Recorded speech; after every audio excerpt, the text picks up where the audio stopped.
DLC. The Rogue Prince of Persia.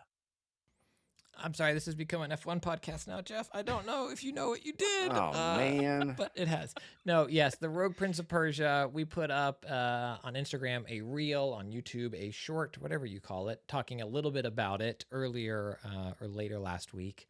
It is the latest Rogue-type game to come out this year, of which I think there's been many, but this is now the third, I would say, marquee, and I don't mean that necessarily by quality. There are certainly some excellent other Rogue-type games that have come out this year, but Hades 2, No Rest for the Wicked, and the Rogue Prince of Persia are pretty big entries in this in terms of the teams developing them and or the IP they're bringing back to the table. And this is the year of the Prince of Persia. Jeff, I love this game. The Rogue Prince of Persia, I don't love all roguelikes, all rogue types. I really do love the Prince of Persia and have over pretty much every iteration of it as it's evolved. And this game is early access, and it feels it. It feels early access in a way that Hades 2 doesn't necessarily. Hades 2, if you told me that was a 1.0 release, I would believe you. I'd be like, oh, look, they missed one art asset. This game's incredible. The Rogue Prince of Persia just ends. I think it's, there's a mini boss, 2 bosses in an end? I forget. But it just, it's like, we're making this. And I've had a couple of hard crashes. But this team and the support work they did on Dead Cells and now bringing the Prince of Persia IP to it, I think is just an Oreo cookie type of deliciousness. It's just the perfect amount of everything. The way they've implemented the platforming and the wall running, and to know that these levels are procedurally generated in some form or fashion, moving the tiles around, but it still feels like a compelling platformer. Like I just Christian, I just gotta jump in here because that just does not account for Oreo big stuff. If you say that the definition of Oreo is the perfect amount of everything, then I exhibit A, Oreo big stuff. That is a different amount of some things. I could go double stuff, but I'm not going big stuff. Now you've messed up the ratio, my friend. And Zara and I are going back to F1. Did I even say the wrong stuff? Well, I was confusing it with the 1960s Motown hit. Mr. Big Stuff. That's because they did the Oreo, whatever. Anyway. Whatever. Yes. I shouldn't have interrupted you either way. You're talking about Rogue Prince of Persia, and I made a dumb Oreo joke. It's okay. I will connect Oreos back to F1. Let me just find how to get there. I agree with you. I'll just say I agree with you because the game is excellent. And I think the core of its excellence for me is the traversal.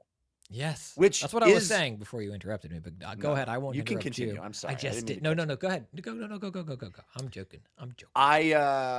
I am shocked at how brilliant the solution was to create traversal, like 3D traversal on a 2D plane is awesome. Obviously, Prince of Persia started as a 2D game, but I think much more well known by the current generation of gamers as a 3D game, Sands of Time and onward. And they have somehow created this 2D side-scrolling platformer that feels that brings in these 3-dimensional. You've got wall running, you've got the way you move through this world, the way you deal with enemies, flipping over them and around them and doing things that usually are reserved for a 3rd-dimensional space, but doing it on this 2D plane and making that feel so fun. The weight of the hits, the how the character moves in this kind of herky-jerky way that is so pleasurable, and the way you propel yourself up walls and how they use the environment to limit how you can do that, but it feels like you could do it anytime you want, all the time. Sometimes you don't have the back wall and you get used to using the back wall to run up or run on, and then it's not there. And how does that change your combat encounter? And then all of the other Dead Cells-esque stuff of weapons, weapon unlocks. You have I forget what they call them, but like the hurt yourself to get an advantage fountain. And then the medallions, is that what they are? Like the Yeah. perks, and where you put them levels up the next one. And I love the way the souls, the thing you're collecting, it's not by finishing a run that you bank them.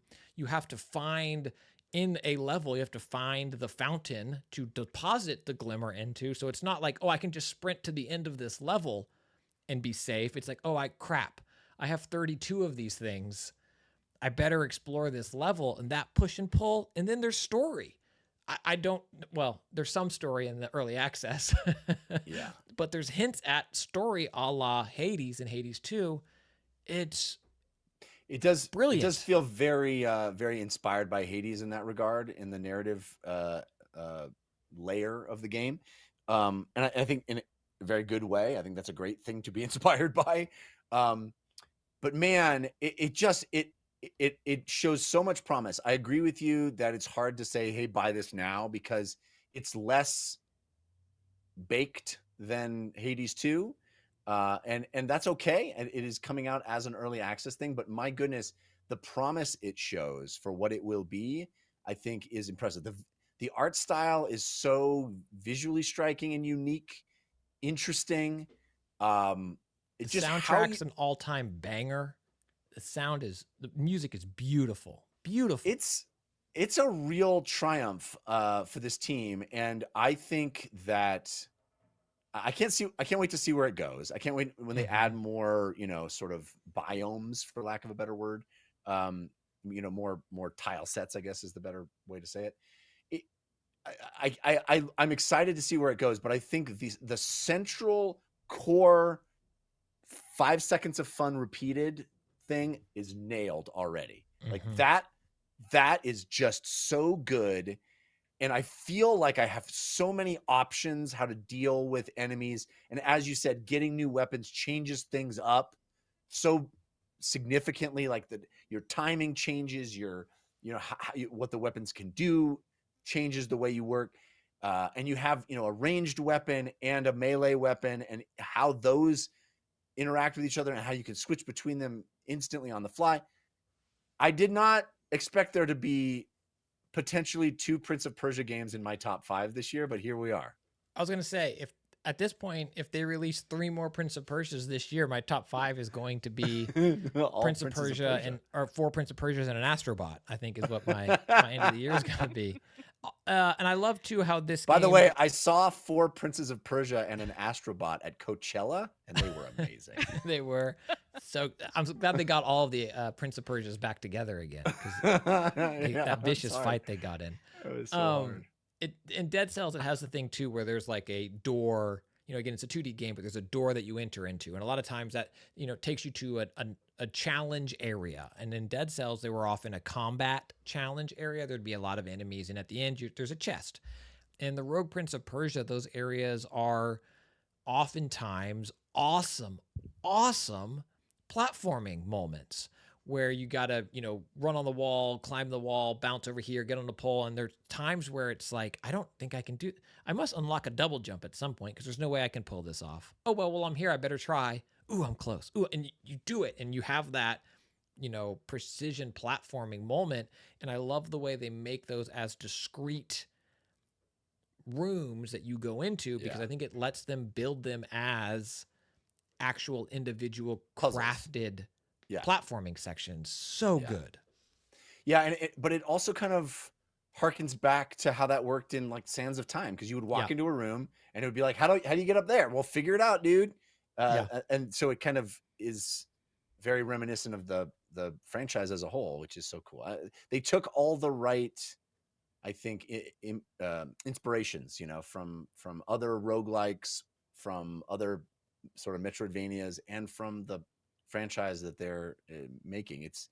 It really does feel like a very, very cool game, but not done yet, right? This is an early access game, and it is not done yet. So we will be tuning back into this and seeing how it progresses over its lifespan of early access. All right.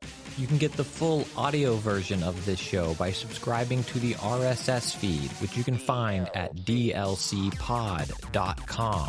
And you can support the show on Patreon at patreon.com/dlcpod. where you will get ad-free versions of the show, video versions of the show on demand, and a whole bunch of extra content, like Wednesday's show, paid DLC, including spoiler chats, so much more. That's patreon.com/DLCpod.